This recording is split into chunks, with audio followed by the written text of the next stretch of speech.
que escreveu Lucas no capítulo de número 16. Lucas no capítulo de número 16. Quero tomar alguns versículos, sendo que o primeiro deles é o versículo de número 16. Lucas capítulo 16 e o versículo de número 16, que diz assim: a lei e os profetas duraram até João. Desde então é anunciado o reino de Deus, e todo homem emprega força para entrar nele. O versículo de número 19 diz assim: ora, havia um homem rico, e vestia-se de púrpura e de linho finíssimo, e vivia todos os dias regalada e esplendidamente. Havia também um certo mendigo chamado Lázaro, que jazia cheio de chagas à porta daquele, e desejava alimentar-se com as migalhas que caíam da mesa do rico, e os próprios cães vinham lamber-lhes as chagas. E aconteceu que o mendigo morreu e foi sepultado, e foi levado pelos anjos para o seio de Abraão. E morreu também o rico e foi sepultado. E no Hades ergueu os olhos, estando em tormento, e viu ao longe Abraão e Lázaro no seu seio. E clamando, disse: Abraão, meu pai, tem misericórdia de mim e manda a Lázaro que molhe na água a ponta do seu dedo e me refresque a língua, porque estou atormentado nessa chama. E disse Abraão: filho, lembra-te de que recebestes os teus bens em tua vida, e Lázaro somente males. E agora este é consolado, e tu atormentado. E, além disso, está posto um grande abismo entre nós e vós, de sorte que os que quisessem passar daqui para vós não poderiam, nem tampouco os de lá passar para cá. E disse ele: rogo-te, pois, ó pai, que o mandes à casa de meu pai, pois tenho 5 irmãos, para que lhes dê testemunho, a fim de que não venham também para este lugar de tormento. Somente até aqui. Meus irmãos e amigos que nos ouvem nesta manhã, Jesus, nesta passagem bíblica que nós tomamos, ele começa a dizer a respeito de uma busca que é necessário ao homem fazer para alcançar a salvação. No versículo 16 que nós lemos desse capítulo 16 de Lucas, Jesus disse que a lei e os profetas, fazendo menção ao sistema do Antigo Testamento, duraram até João, aquele a qual é conhecido como João Batista. E Jesus disse que desde então, ou a partir de então, a partir da vinda de João Batista a essa terra, ele diz: o homem, o reino de Deus, ele é tomado à força, é tomado a partir do esforço, e o homem usa de força para entrar nele.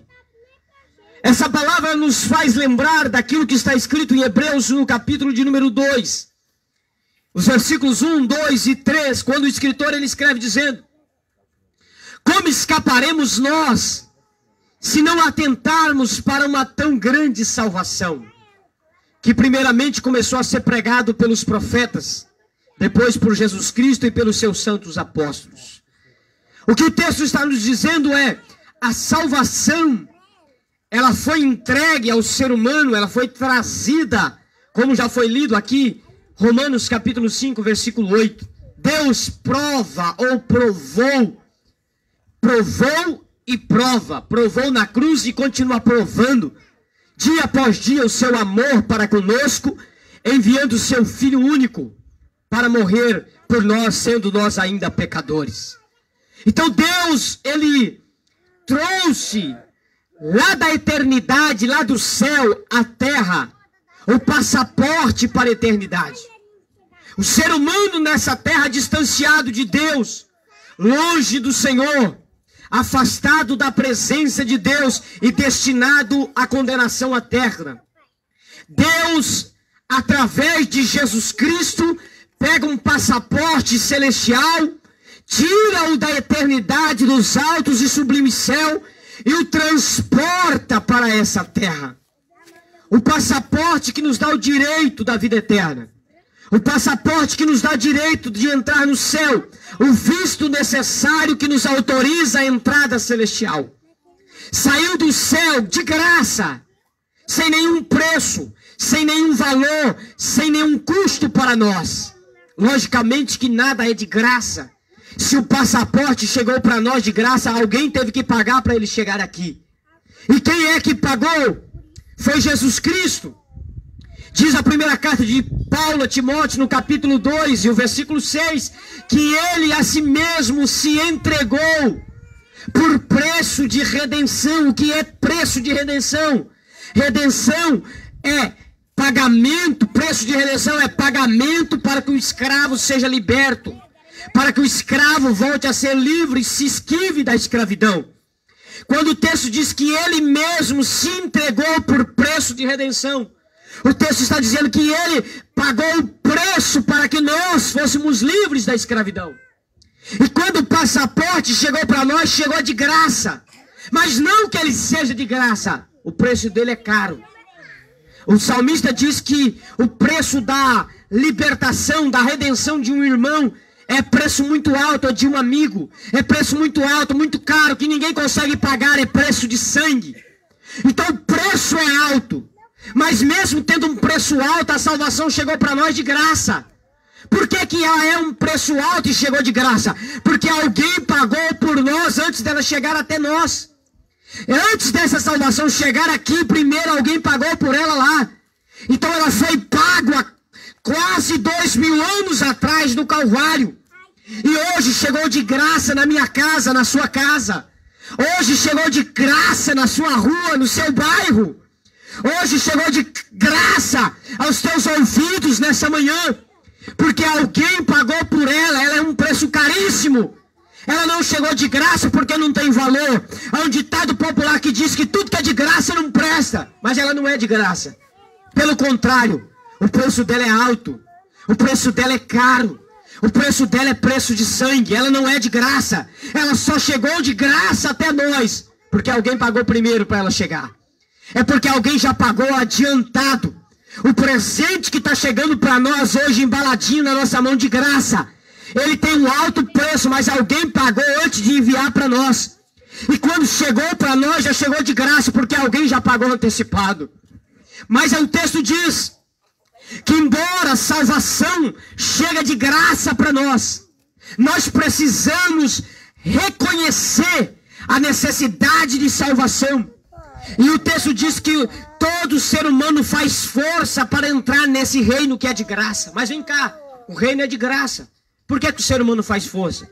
Porque a força que o ser humano faz não é para pagar o preço da salvação, porque o preço já foi pago. A força que o ser humano faz é para lutar contra os seus prazeres, é para lutar contra as suas vontades. A força que o ser humano faz é para lutar contra si mesmo, contra os seus desejos carnais, contra as suas paixões carnais, para lutar contra os prazeres dessa terra. A força que o ser humano faz não é pagando o preço pela salvação. A salvação já foi paga no Calvário. A salvação já é de graça, já está paga. Agora a força que o ser humano faz é para renunciar ao seu prazer. É para renunciar à bebida, é para renunciar às drogas, é para renunciar à prostituição, é para renunciar à lascívia, é para renunciar os comportamentos mundanos, é para renunciar os prazeres que a terra oferece. Porque a Bíblia diz em Mateus capítulo 16, verso 24, se alguém quer vir após mim, renuncia-se a si mesmo, Toma a sua cruz e siga-me. A salvação chegou de graça. É um presente embalado, enviado pelo correio do céu para você, para mim. Bateu na nossa porta de graça, dizendo: foi enviado para você, está aqui, é o seu presente. Que presente é esse? É o direito de vida eterna. É o direito de salvação. Chegou de graça, sem você e eu precisar de pagar nada. E nessa manhã Deus está ofertando de graça para você, amigo, para você, irmão, para você, vizinho, dizendo: é de graça, você não precisa pagar nada. Você não precisa ofertar nada, você não precisa dar nada, você não precisa desembolsar nada, é de graça. Basta você pegar e abraçar o presente, é seu. Mas porém, quando você recebe esse presente, você quer entrar para o reino de Deus, e aí para você entrar, você tem que fazer força, não é pagar preço, é fazer força. O preço já está pago. O preço não há ninguém que possa pagar. Ninguém de nós tem condição de pagar pela nossa salvação.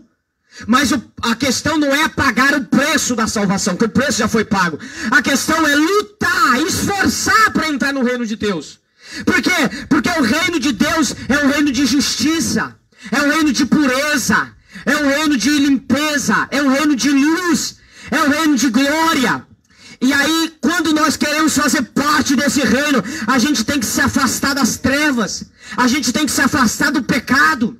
A Bíblia diz na primeira carta de João, no capítulo 1, versículo 5, que Deus é luz e nele não há sombra de trevas alguma.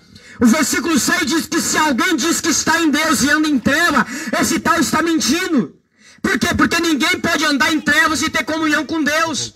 Essa é a questão. A salvação, ela é de graça. Mas para você viver a salvação em Cristo Jesus, você tem que usar força. Você tem que lutar contra as trevas. Você tem que lutar contra os prazeres. Você tem que lutar contra a maldade. Você tem que lutar contra a injustiça. Você tem que lutar contra o rancor. Você tem que lutar contra o ódio. Você tem que lutar contra os maus pensamentos. Você tem que lutar contra o estresse, contra o nervosismo. Você tem que lutar contra todas as coisas que te afastam de Deus. E é por isso que Jesus diz que desde João Batista para cá, o reino de Deus é tomado à força, e o homem implica força para entrar nesse reino. Porque ainda que a salvação seja de graça, o homem tem que lutar contra os seus prazeres para poder se apoderar do reino de Deus. E Jesus, para complementar isso, ele conta um fato que aconteceu há algum tempo, que nós não sabemos que tempo foi. Aonde o texto diz que havia o verbo einá do grego, que implica a ideia de existência, de um tempo onde existiu. E ele diz: existiu, Einai no grego, existiu um homem, que ele era rico, que ele vestia-se de roupas púrpura, roupas finíssimas, roupa cara, roupa importante. E Jesus disse que esse homem se vestia de roupas reais, de roupas maravilhosas da sua época, roupas reais, roupas de púrpura, linho fino, que era coisa para rei. Esse homem vivia uma vida esplêndida, uma vida larga, ou seja, uma vida prazerosa, uma vida de gosto, de prazer, uma vida de regalação, uma vida de exorbação. E Jesus diz que na porta desse homem tinha um mendigo chamado Lázaro. E o coitado do Lázaro não tinha nada, era pobre, era mendigo e era doente, mas estava lá, na porta do homem. E quando o texto diz que ele estava ali desejando, procurando comer das migalhas que caíam da mesa do rico, é como se Jesus estivesse dizendo: o rico não dava para ele nada, porque se desse, ele não era mais mendigo. O fato do rico ser rico e ele ser mendigo e tentar comer migalha, significa que o rico não estava nem aí para ele. O rico, era poderoso, tinha as suas melhores roupas, as suas melhores coisas. Se fosse hoje, tinha o melhor carro, a melhor fazenda, o melhor gado, tinha tudo.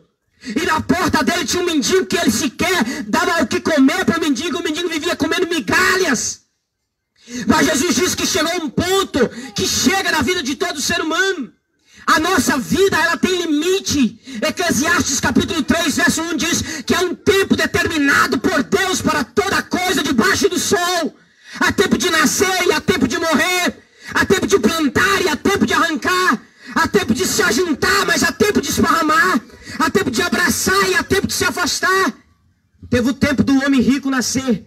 Teve o tempo do homem rico crescer. Teve o tempo do homem rico se orgulhar, se ensoberbecer, mas chegou o tempo de morrer. Teve o tempo de Lázaro nascer, de Lázaro crescer, de Lázaro sofrer, de Lázaro ser humilhado, mas teve o tempo de Lázaro também morrer, e os dois morreram. Aleluia. Quando os dois morrem, Lázaro é recebido pelos anjos e levado para o seio de Abraão. Teoricamente falando, e linguisticamente falando, simbolicamente falando, o seio de Abraão seria o lugar do descanso, o lugar onde a alma desse indivíduo iria descansar. Abraão é uma figura de liderança, de paternidade. Não implica na pessoa do Abraão propriamente dito, mas na paternidade, que Abraão é o pai da fé. E Lázaro, ele vai para ali, aquele lugar de descanso. E morre o rico. E diz o texto que ele foi sepultado. E no Hades, o Hades é um lugar onde as almas vão passar um período chamado de período intermediário, que é desde a morte até a ressurreição. E quando o rico desce para o Hades, lá no Hades ele se encontra em um lugar de tormento, diz o texto. E nesse lugar de tormento, ele olhou ao longe e ele viu Abraão e Lázaro, aquele mendigo que estava à sua porta todos os dias comendo migalha. Viu Lázaro assentado lá junto com Abraão, desfrutando de um lugar de paz, de alegria. E ele gritou de lá e disse: Pai Abraão, manda que Lázaro, aquele que outrora era mendigo na porta dele lá na terra, aquele que outrora era doente na porta dele, aquele que outrora mendigava e ele não dava para ele o que comer, aquele que outrora padecia necessidade e comia migalha. Sabe o que é migalha? É os farelos que caem da mesa. Que normalmente quem comia eram os cachorrinhos, eram os quinaros, eram os cachorros. E aí diz o texto que aquele mendigo comia isso lá na porta do rico. E o rico nunca lembrou de dar para ele um prato de comida. O rico nunca se importou com a doença do coitado do Lázaro e nem com a sua escassez financeira. Mas quando o rico está no Hades, que ele vê Lázaro ao longe, ele grita: manda Lázaro. Não precisa de muita coisa, só que ele molha a ponta do dedo. Não precisa de um copo de água, não precisa de uma jarra, não precisa de 1 litro, não precisa de nada. Apenas molhar a ponta do dedo dele já está bom na água e venha refrescar a minha língua, porque eu estou atormentado na chama. É como se ele estivesse dizendo: o tormento aqui é tão grande, que aqui, aí na terra, um copo de água já está bom. Mas aqui no Hades, um dedo molhado de guspe já serve para mim. Se Lázaro molhar o dedo dele de guspe, aí sair, chegar aqui com o dedo dele molhado de guspe e colocar na minha língua, já é muita coisa, perto do sofrimento, do tormento que essas chamas me causam. E diz o texto que o Abraão, representativamente falando, o pai Abraão vai olhar para o rico e vai dizer: você lembra quando você estava na terra? Que você recebeu os bens da sua vida? E Lázaro somente os males. Agora tu é atormentado e ele é consolado. E quando o rico vê que não há negociação para a sua situação, ele lembra de 5 irmãos dele que ainda estão vivos na terra e que ainda não morreu. E ele diz: então vamos tentar uma segunda chance, uma segunda negociação. Já que não pode me refrescar a língua, mande pelo menos que Lázaro volte lá na terra e avise os 5 irmãos meus que ainda estão vivos lá. E diga para eles o que acontece aqui. E faça eles saber o que é a vida após a morte. Vai lá e avisa eles lá, para que pelo menos eles não venham para esse lugar de tormento. Meus amados, queridos irmãos e amigos, eu já caminho para o encerramento dessa palavra, mas eu quero que você entenda 2 coisas que o homem rico só conseguiu enxergar depois que estava lá no inferno. Há 2 coisas nesse texto que o homem rico só conseguiu enxergar depois que estava no inferno. O versículo 19 e 20 vai dizer, 21, 22, 23, quando vai contando, ele vai dizer assim: e no Hades, ele erguendo os olhos, estando em tormento. Primeira coisa, ele viu ao longe quem? Abraão e Lázaro no seu seio. A primeira coisa que esse homem rico só viu depois que estava no inferno é o coitado do Lázaro. Lázaro estava todo dia na sua porta. Lázaro comia migalha todo dia na sua mesa. Lázaro estava todo dia mendigando na porta da sua casa. Lázaro estava todo dia se lamentando à sua porta, mas ele nunca viu. Ele nunca estendeu a mão. O texto vai dizer que ele vivia rico, esplendidamente, enquanto Lázaro comia migalhas. Se ele se importasse, ele tinha dado pelo menos comida para Lázaro. Mas ele nunca enxergou, ele nunca parou para notar Lázaro. Mas enquanto isso, Lázaro está sofrendo. Enquanto isso, Lázaro está gemendo. Enquanto isso, Lázaro está enfrentando dores e sofrimento. Mas o rico não está nem aí. O rico está alheio. O rico está vivendo como se o mendigo não estivesse ali. O rico está vivendo como se o mendigo não existisse. Como se a dor dele não fosse nada. Como se o sofrimento de Lázaro não significasse nada. Mas quando ele cai no inferno, a primeira coisa que ele vê é Lázaro. Quando ele bate lá no fundo da tormenta, lá no meio da chama, a primeira coisa, quando ele ergue os olhos, ele diz: eu vejo Abraão e Lázaro do seu lado. A primeira coisa que o rico só vê quando está no inferno é Lázaro. O que é que Lázaro representa nessa palavra aqui, irmãos? Qual é a representação de Lázaro aqui? Lázaro aqui representa o povo de Deus. Lázaro aqui representa a igreja de Cristo. Lázaro aqui representa os servos do Senhor. Lázaro sofria enfermidade, Lázaro sofria escassez, Lázaro sofria humilhação. E assim é a igreja de Deus na terra. Jesus mesmo vai dizer em Mateus capítulo 24, verso 9: por causa do meu nome vocês serão odiados de todas as gentes. Vos maltratarão, vos entregarão para as prisões, vos açoitarão. Jesus também vai dizer em Mateus capítulo 5 e o versículo 11: bem-aventurados sois vocês, quando vos injuriarem, vos maltratarem e mentindo disserem todo mal contra vós por causa de mim. Paulo vai dizer em 2 Timóteo capítulo 3, versículo 12: aqueles que quiserem viver piamente em Cristo aqui nessa terra, padecerão sofrimentos e perseguições. Jesus também vai dizer em João capítulo 16, verso 33: eu tenho-vos dito isso para que em mim vocês tenham paz. Mas desse mundo vocês terão aflição. Mas tem de bom ânimo, porque eu venci o mundo. A igreja de Cristo aqui nessa terra é sofredora. A igreja de Cristo aqui nessa terra, o servo de Deus aqui nessa terra é maltratado, é mal visto, é excomungado, é chamado de quadrado, é chamado de besta, é humilhado por muita gente, é tratado como a escória. O próprio apóstolo Paulo diz: nós somos o lixo e a escória dessa sociedade. Assim são tratados os servos de Deus, são ignorados, são tratados como ignorantes, são desprezados. Quantas pessoas que a gente vai pregar, eles viram a cara. Quantas pessoas que quando a gente pega a Bíblia, eles zombam, eles desfazem, eles dão risada, eles viram a cara pro canto para rir da gente. Assim era Lázaro. E o rico nunca enxergou Lázaro, mas quando o rico chegou no inferno, a primeira coisa que ele olhou e viu foi Lázaro. Há muitas pessoas que só vão saber o valor da igreja quando bater no lago de fogo ardente. Há muitas pessoas que só vão reconhecer o que é um servo de Deus quando estiver ardendo nas chamas do inferno. Há quantas pessoas que só saberão enxergar esse irmão, essa irmã que prega para você, que canta louvores para você, quando você estiver queimando nas chamas e no tormento. Há quantas pessoas que é como um homem rico, tem a vida toda para enxergar o povo de Deus, para enxergar Lázaro, para enxergar os servos sofredores, humilhados nessa terra, mas não enxergam. Faz como um homem rico, passa todo dia por cima, vê comendo migalhas, vê sendo humilhado, vê os cachorros lambendo as chagas e não está nem aí. Vê o povo de Deus sofrendo, mas não está nem aí. Vê pessoas zombando do evangelho e não está nem aí. Vê os crentes ser humilhados e não está nem aí.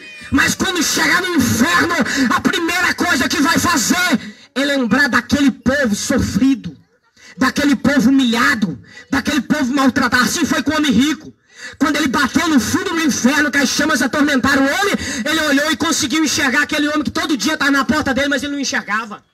Todo dia estava ali mendigando, mas ele não via. Todo dia estava ali precisando da ajuda dele, mas ele não via. Mas quando chegou no inferno, ele viu. Quando ele chegou nas chamas de tormenta, ele enxergou. E assim são muitas pessoas nos nossos dias. Finge que não vê, finge que não ouve.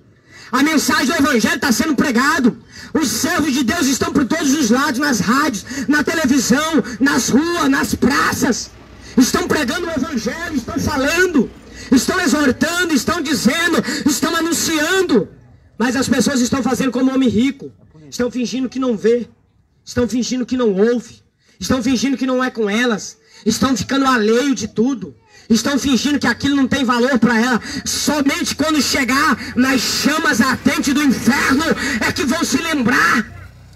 Muitas pessoas, como o homem rico, só vai dar valor para Lázaro, só vai dar valor para o povo de Deus quando tiver passado o seu tempo, quando tiver passado a sua oportunidade. O rico, quando passou a sua chance, passou o seu tempo, passou a sua oportunidade, ele falou: pai Abraão, eu preciso de Lázaro. Fala para Lázaro vir aqui, eu preciso dele. Mas agora já é tarde demais. Abraão diz: tem um abismo entre nós e vocês. Agora Lázaro não pode ir até você mais. Você teve todos os dias da sua vida para abraçar Lázaro. Você teve todos os dias da sua vida para ajudar Lázaro. Você não estava nem aí para Lázaro. Agora findou o tempo. Agora Lázaro e você não se encontra mais. O que você não fez para Lázaro enquanto estava na terra, agora não faz mais. O que você não deu para Lázaro enquanto você teve tempo, agora não dá mais. O que você não quis de Lázaro quando você estava na terra, agora você não pode querer mais. E assim será com a igreja, assim será com o povo de Deus. Quantas pessoas que enquanto tem oportunidade despreza, humilha, passa por cima, zomba, vira a cara, finge que não está vendo, trata de qualquer maneira o povo de Deus, mas quando chegar na chama do inferno vai lembrar. Quando tiver no fogo ardente do inferno, vai lembrar do irmão, vai lembrar da irmã do circo de oração, vai lembrar daquele irmãozinho, daquela irmãzinha que orava por você e você não estava nem aí. Vai lembrar daquele irmão que batia na sua porta para te convidar para a igreja e você não estava nem aí. Vai lembrar daquela pessoa que mandava mensagem no seu WhatsApp dizendo: hoje tem culto, e você dava risada, e você zombava, e você fingia que não tinha nada a ver. Vai se lembrar daquele irmãozinho que você tirava sarro porque só falava de Jesus, porque só falava do céu, porque só falava de vida. Você vai lembrar lá na chama do inferno. É lá o local que o ser humano começa a lembrar. É lá o local que rico lembrou. Até ali para rico, Lázaro não valia nada, estava todo dia na sua porta. Mas lá na chama do inferno ele lembrou. Lá na chama do inferno ele reconheceu que Lázaro tinha valor. Lá nas chamas do inferno ele reconheceu que Lázaro tinha importância. A segunda coisa que o rico só vê depois que está no inferno é o valor da sua salvação. Enquanto o rico estava na terra, ele não estava nem aí para a salvação. Enquanto o rico estava na terra, a salvação para ele nada, ele não estava nem aí. Mas quando ele chegou no inferno, que ele viu que o negócio lá embaixo é feio. Jesus disse que lá o fogo não apaga e o bicho não morre. E não adianta ficar inventando textinho bíblico para desfazer isso não. Isso é Jesus quem disse. E se quer saber de uma coisa, Jesus em 3 anos e meio de pregação falou mais do inferno do que do céu. Qualquer leitor da Bíblia que lê a Bíblia sabe disso. Jesus falou mais do inferno do que do céu enquanto ele pregou aqui na terra. A preocupação dele maior foi mostrar para o ser humano que o lugar que o diabo tem para oferecer não presta. E quando o rico estava aqui, salvação para ele não estava nem aí. Mas quando ele chegou lá embaixo, quando ele chegou nas profundezas do inferno, quando ele começou a viver o tormento, ele reconheceu de tão modo a salvação, que ele diz: já que eu não posso, dá pelo menos para os meus 5 irmãos que ainda estão na terra. Já que para mim não tem mais jeito, mas eu quero essa salvação pelo menos para os meus irmãos. Dá pelo menos uma chance para eles. Manda Lázaro voltar lá na terra e pregar pelo menos para eles ser salvo.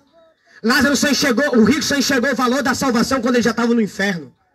É só lá dentro que ele reconheceu o quanto a salvação era importante. É só quando ele estava em chamas que ele conseguiu compreender o valor da salvação. É só quando as chamas ardiam no seu corpo que ele conseguiu entender o quanto era importante ser salvo. Mas enquanto ele estava aqui, desfrutando dos prazeres, da riqueza deste mundo, da bonança, vivendo orgulhosamente, soberbamente, fazendo o que queria, do jeito que quisia, andando onde queria, vivendo do jeito que queria, aqui ele não queria nem saber de salvação.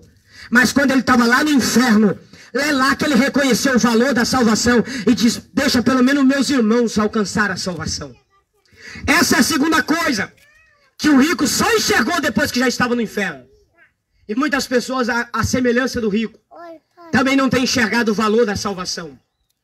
Não têm compreendido o quanto a salvação é importante na sua vida. Tem tratado as coisas de Deus de qualquer maneira. Tem pessoas que chegam a ponto de achar que o inferno é uma brincadeira. Ah, se eu for para o inferno não tem nada a ver não, mais gente vai também. Eu não vou sozinho. Como se o inferno fosse um lugar de passeio. Como se o inferno fosse um lugar de você ir para passear. Não é tão bom quanto o céu, mas não é tão ruim também. Não. O inferno é um lugar de tormento. O inferno é um lugar de dor. O sofrimento desse homem no inferno é tão grande que um dedo de ar, um dedo molhado na água para ele já significa muita coisa. O tormento é tão alto que um dedo molhado de guspe para ele já resolve alguma coisa. de tão sofrido que é o inferno, de tão doloroso que é o inferno. E muitas pessoas tratam a salvação como se fosse algo sem valor. Muitas pessoas tratam a salvação de qualquer maneira. Vai para a igreja o dia que quer, vive do jeito que quer, trata as coisas de Deus do jeito... Quando chegar no inferno, vai saber o que perderam. O rico só descobriu o que é que ele perdeu e o que é que ele ganhou quando ele estava lá dentro. Enquanto ele estava nessa terra, ele nunca enxergou o que era o inferno e nunca entendeu o que era a salvação. Mas quando ele chega lá no inferno, que ele bate o olho na tormenta, que ele sente a tormenta, aí ele diz, agora eu sei o que é a salvação. Já que não tem jeito para mim, dá pelo menos para meus irmãos. Dá pelo menos para eles. Agora eu sei o quanto é importante a salvação. Dá pelo menos para eles a salvação, já que eu não posso ter. E assim é com muitas pessoas. Só saberão o valor da salvação quando já estiverem na condenação. Só saberão dar valor ao evangelho quando já estiverem perdido. Só saberão dar valor àquilo que Deus tem ofertado de graça quando a porta estiver fechada. Assim foi no passado, na época de Noé, quando Noé pregou que viria o dilúvio sobre a terra e o povo não estava nem aí. Mas quando Noé entrou para dentro da arca e que o anjo do Senhor trancou a porta por fora, aí é que o povo começou a enxergar o que era aquela arca. Foi aí que o povo entendeu o valor da arca. E Jesus disse que assim, como foi nos dias de Noé, Mateus 24, versículo 42 e 43. Assim como foi nos dias anteriores ao dilúvio, nos dias de Noé, assim também será nos dias do Filho do Homem. Aleluia. Quando a porta se fechar. Quando a porta se fechar, quem não dava valor vai dar valor. Quando a porta se fechar, quem zombava vai se arrepender. Quando a porta se fechar, quem zombava vai saber que tomou a pior decisão da sua vida. Vai entender que trilhou o pior caminho que poderia ter trilhado. Assim foi com o homem rico. Enquanto estava na terra, vivia de qualquer maneira. O Lázaro para ele não tinha valor nenhum. Todo dia o via como mendigo, comedor de migalhas e doente à sua porta. É só quando ele chega no inferno que ele reconhece quem é Lázaro e o que é a salvação. E assim, meus irmãos e amigos, é com muitas pessoas nos dias que nós estamos vivendo. Não dão valor ao povo de Deus representado em Lázaro aqui. E nem dão valor à salvação. E muitos só saberão e valorizarão isso quando já estiverem nas chamas eternas na eternidade. Quando estiverem lá na condenação, queimando em fogo e enxofre do inferno. Somente lá é que vão olhar para trás e vai dizer, por que que eu não dei valor para aquele mendigo que estava na minha porta todo dia? Por que que eu não dei valor para aquele irmãozinho que me mandava mensagem chamando para ir para a igreja todo dia? Por que que eu não dei valor para aqueles crentes que o tempo todo estavam batendo na minha porta? E aí vão cantar aquele hino. Aonde está aquele povo barulhento? Aonde está que não se vê nenhum irmão? Alguém com voz de lamento vai dizer neste momento, aquele povo já foi embora para Sião. É só nesse momento que alguém vai aprender a dar valor nesse irmão, nessa irmã que está à sua porta todo dia, como Lázaro estava à porta do rico, e ele fingia que não via. É só nesse momento que as pessoas aprenderão a dar valor ao povo de Deus e à salvação em Cristo Jesus. Mas hoje, desprezam Lázaro. Deixa Lázaro comer das migalhas e não oferece nada para ele. Não estão nem aí para Lázaro e nem para a sua salvação. Não estão nem aí para a igreja, nem para os crentes e nem para Deus. Mas quando chegar naquele dia, vão erguer os olhos e vão se lembrar que um dia tiveram chance, tiveram oportunidade, tiveram direito, mas jogaram fora. E lá no inferno, e lá na condenação não haverá mais chance. Quando o rico caiu lá, ele até tentou por 2 vezes. Mas o pai Abraão diz, não. Lá na terra tem quem pregue para eles. Se eles não ouvir aqueles de lá, eles não vão ouvir também os daqui. Ou seja, a oportunidade é para quem está lá. A chance termina com a morte. A chance termina quando o tempo na terra se finda. Enquanto a vida há esperança. Enquanto a vida, Eclesiastes capítulo 9, versículo 4 está escrito, para aqueles que acompanham com todos os vivos há esperança. Enquanto você está aqui na terra entre os vivos, você tem chance de se decidir. Você tem oportunidade de se decidir. Mas quando chegar naquele dia, quando findar o tempo, aí acabou. Aí a chance se findou. Nós vamos terminar e vamos orar agora. Nós vamos encerrar neste momento. Mas o hino que foi cantado aqui nessa manhã diz, Ao findar o labor dessa vida, quando a morte ao teu lado chegar, que destino há de ter a sua alma? Qual será no futuro teu lar? Meu amigo, hoje tu tens a escolha,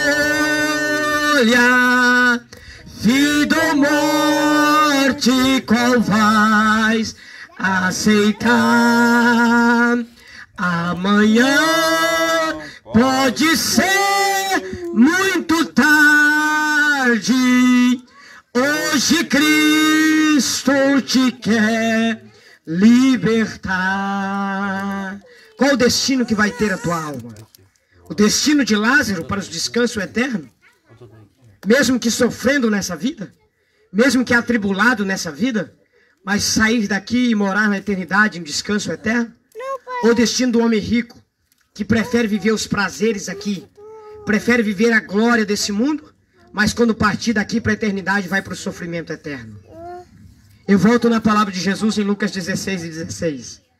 Desde João, o reino dos céus é tomado à força, e o homem faz força para entrar nele. É você quem tem que fazer força e decidir por tua alma e dizer: eu vou lutar contra os prazeres, eu vou abrir mão desse mundo, mas eu quero ir morar na eternidade com Deus. Nesse momento nós vamos orar encerrando. Nesse momento eu convido você para nós fazermos uma oração. Nós orarmos nesse momento encerrando esse trabalho.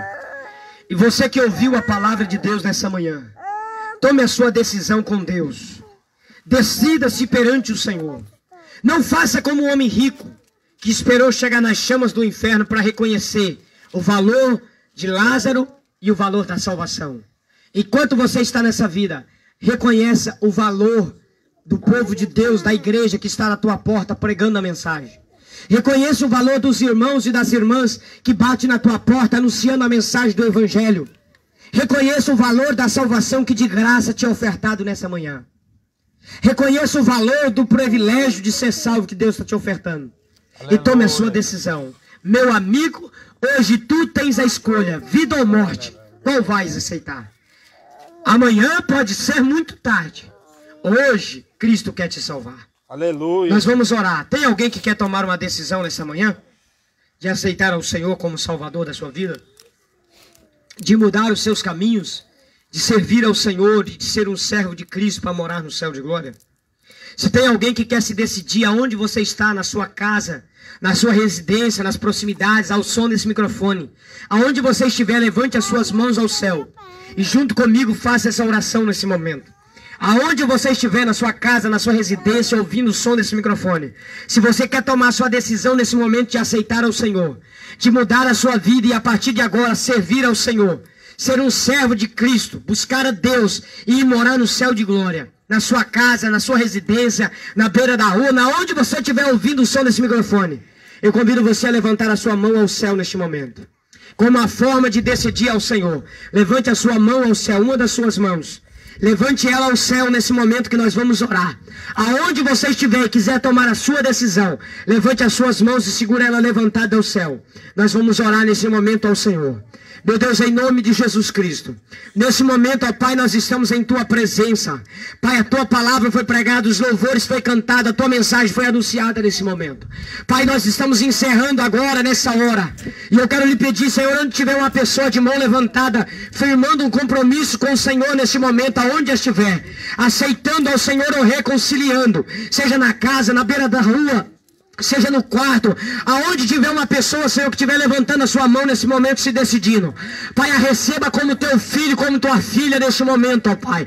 Perdoa todos os pecados, ó Deus, nesse momento. Lança no mar, Senhor, meu Deus, e não se lembre mais dos pecados desse homem, dessa mulher. Senhor, transforma a vida dessa pessoa. Muda, Senhor, a vida desse homem, dessa mulher.